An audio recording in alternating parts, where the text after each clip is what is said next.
થોડું નીચે રાખો, આ તમારું આનું લેવલમાં રાખો, एंगल सेट नहीं करते। जी सर। ગઈ તારીખ 3/6/26ના રોજ પોલીસ કર્મચારી પર હુમલો તેમજ રાયોટિંગનો ગુનો ડભોઈ પોલીસ સ્ટેશનમાં દાખલ કરવામાં આવેલ હતો, જેમાં BNSની કલમ 109(1) મુજબનો ગુનો દાખલ કરવામાં આવેલો હતો અને એ અનુસંધાને રેન્જ IG સાહેબ તેમજ પોલીસ અધિક્ષક સાહેબશ્રીની સૂચના અને માર્ગદર્શન અનુસંધાને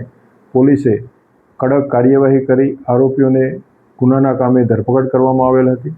તેમજ આ જ ગુનાના કામે આરોપીઓ જામીન મુક્ત થતાં તેઓની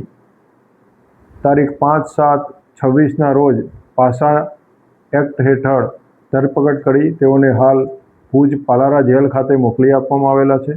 અને આ ગુનાની તપાસ દરમિયાન આ જ ગુનાના આરોપી સિકંદર ગરાસિયા નાઓનું સુરજ ફળિયામાં આવેલું મકાન